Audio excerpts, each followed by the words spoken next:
El 6 de enero de 2021, todas las televisiones mundiales abrieron sus noticias con el asalto al Capitolio en Washington, a la sede del Congreso de Estados Unidos.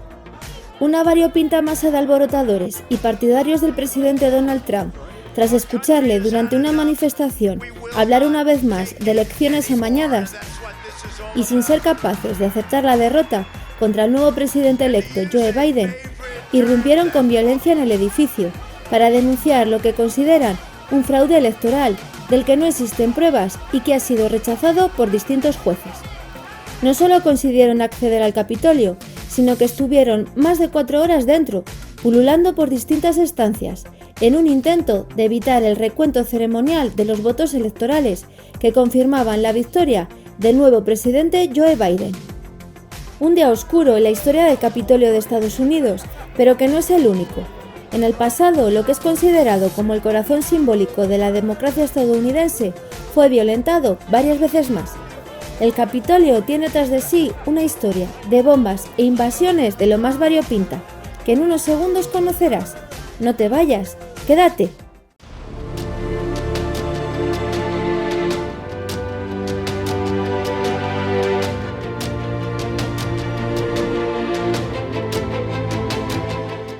El caos del 6 de enero del 2021 en el Capitolio no fue el primer episodio violento que ha sufrido uno de los edificios estadounidenses más emblemáticos. El 24 de agosto de 1814, durante la Guerra Angloamericana que enfrentó a Estados Unidos contra el Reino Unido y sus colonias canadienses, fuerzas británicas prendieron fuego al Capitolio cuando aún estaba en construcción, en revancha por lo que antes les habían hecho a ellos. Y es que en 1813 Estados Unidos quemó la ciudad de York, una localidad del actual Canadá que en aquel tiempo pertenecía al Imperio Británico. Aquello al Reino Unido no le hizo ninguna gracia y decidió arrasar con fuego el Capitolio, en nombre del rey Jorge III. Bueno, el Capitolio, la Casa Blanca, el astillero de la Marina y varios buques de guerra. Apenas encontraron resistencia y las llamas quemaron las principales salas del edificio, la Biblioteca del Congreso, la Cámara, el Senado y la Corte Suprema, aunque finalmente la estructura se salvó. También muchos espacios interiores, y según cuentan fue gracias a un aguacero. Los británicos ganaron aquel día, pero no consiguieron reducir a cenizas uno de los mayores símbolos de Estados Unidos, y encima, 200 años después, tuvieron que pedir perdón. ¿Crees que por lo que hicieron en 1814? Pues no, fue por algo más actual y con poco tacto. Alguien no pensó coherentemente. En el año 2014, a la embajada británica en Washington no se le ocurrió otra cosa que tuitear una foto de un pastel de la Casa Blanca rodeado de bengalas para conmemorar el incendio del edificio 200 años antes. Evidentemente, la idea en Estados Unidos no gustó y los británicos se vieron obligados a pedir disculpas. El Capitolio, tras reconstruirse, estuvo tranquilo durante 101 años, hasta que en julio de 1915, Erich Muenter, un exprofesor de alemán de la Universidad de Harvard, entró en el edificio, colocó un artefacto explosivo con 3 cartuchos de dinamita en la central telefónica de la Cámara del Senado y activó el mecanismo para que la explosión ocurriera cerca de la medianoche. La bomba explotó y por suerte solo hirió a un policía que vigilaba el lugar. No mató a nadie, si bien causó daños, aunque la verdad es que su intención no era la de matar. Muenter envió antes de ser detenido una carta al diario Washington Evening Star, firmada con un nombre falso, y en ella explicaba que su intención era llamar la atención por la paz, para que Estados Unidos no se implicara en la Primera Guerra Mundial contra Alemania, ya que aun siendo un país neutral, apoyaba económicamente al Reino Unido. No logró su cometido y encima acabó en la cárcel, pues fue un poco más allá en sus intenciones de llamar la atención. Disparó e hirió al hijo del banquero J.P. Morgan, lo que le supuso ser detenido y terminar en la cárcel. Entre rejas se suicidó y no vio cómo el 1 de marzo de 1954, 3 hombres y una mujer pertenecientes al Partido Nacionalista de Puerto Rico entraron en el Capitolio y desplegando la bandera de ese país se pusieron a disparar mientras gritaban «¡Libertad para Puerto Rico!». 5 legisladores fueron heridos, los atacantes detenidos inmediatamente y la líder del grupo Lolita Lebrón exclamó No vine a matar a nadie, vine a morir por Puerto Rico. Su deseo de llamar la atención sobre la petición de independencia de Puerto Rico, anexado a Estados Unidos desde 1898, hizo que acabase en la cárcel, con una sentencia de 50 años.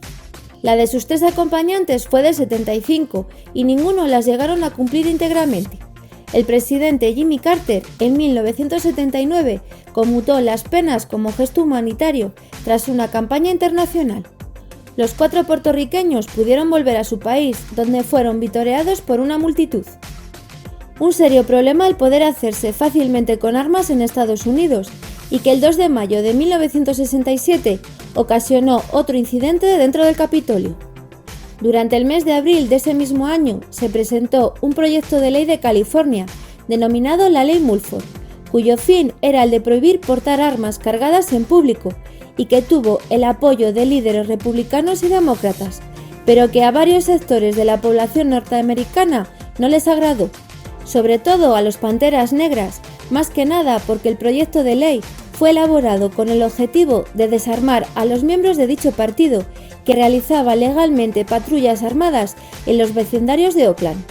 Así que el 2 de mayo de 1967, cuando se iba a discutir la ley en la Cámara, unos 25 miembros de los Panteras Negras llegaron al Capitolio con sus armas.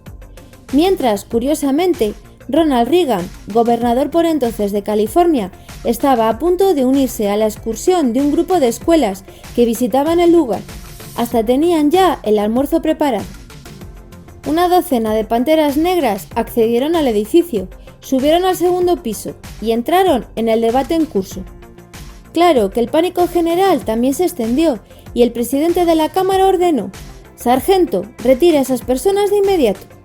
Finalmente el grupo fue desarmado y acompañado a la salida, pero como existe la segunda enmienda, tenían todo el derecho a llevar armas en público, incluido dentro del Capitolio, y se las tuvieron que devolver. Fin de su protesta.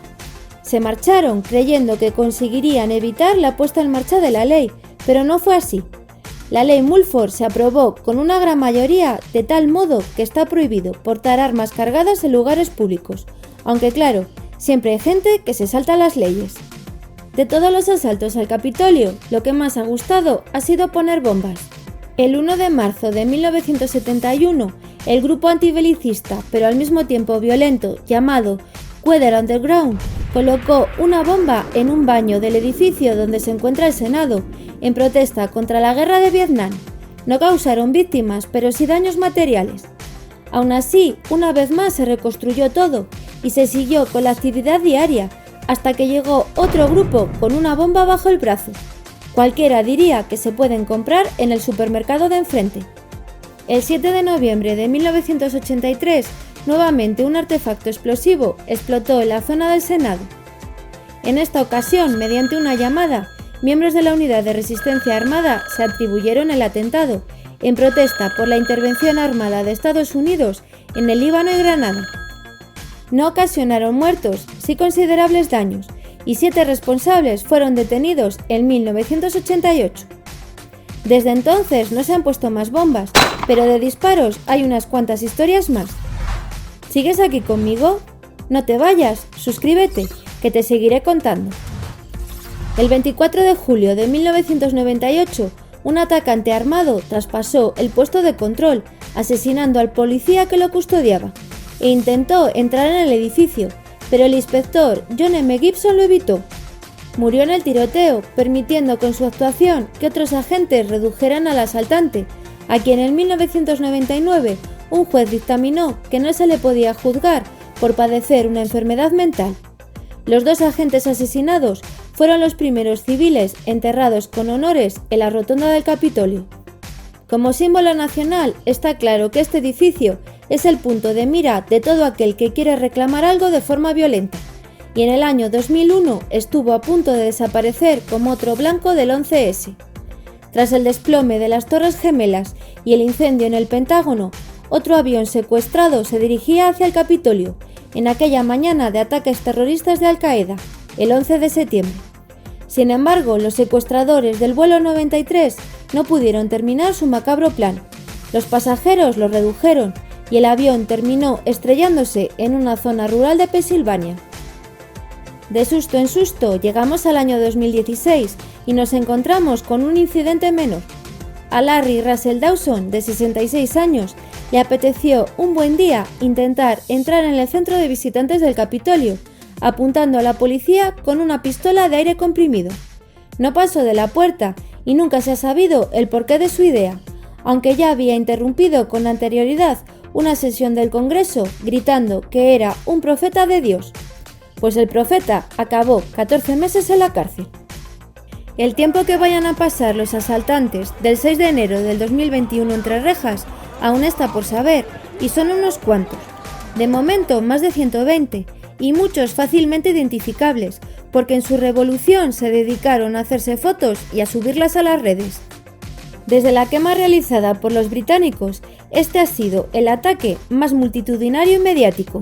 Eso sí, de no haber muerto 5 personas, una de ellas por un balazo en el pecho y otra por un golpe en la cabeza con un extintor, el asalto más parecería un acto de vandalismo gamberro que un golpe.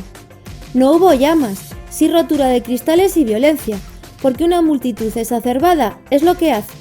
También pánico entre quienes estaban dentro del Capitolio, entre las fuerzas armadas que se vieron ampliamente desbordadas y entre los periodistas a quienes se les amenazó por hacer su trabajo. Ciertas imágenes lo atestiguan. Luego hay otras que parecen más una visita turística que un asalto, y es que una vez dentro parte de la muchedumbre no supo qué hacer y se les dejó pasear libremente. Algunos caminaban como turistas, siguiendo el cordón rojo. Los que se envalentonaron se dedicaron a hacer el bobo y a tomarse selfies, incluso con algún agente de la policía. En el despacho de la presidenta de la Cámara, Nancy Pelosi, alguien se sentó, puso los pies sobre la mesa y le dejó una nota: no retrocederemos. Hay quien quiso llevarse un atril y los disfraces de algunos eran cuanto menos curiosos. Como muy bien dijo alguien por las redes, no sé si esto es un asalto o una Comic-Con. Y el mismo expresidente George W. Bush, republicano como Trump, declaró: las imágenes han sido propias de una república bananera. Sin embargo, el daño político e institucional se hizo. Y con toda esa historia, el Capitolio terminó lleno de soldados que hasta dormían por las noches en el suelo, para evitar un nuevo asalto al edificio, antes de la proclamación como presidente de Joe Biden a finales de enero. Como veis, después de varios actos violentos e incursiones dentro del Capitolio, ¿quién se atreve a decir que no habrá más? A mí el último asalto me ha dejado con la boca abierta, pero con ganas de seguir contándoos más relatos. Así que suscríbete, pasa por estas otras historias y no te vayas lejos, porque el próximo día llegará un nuevo vídeo, con más y mejor. ¡Hasta pronto!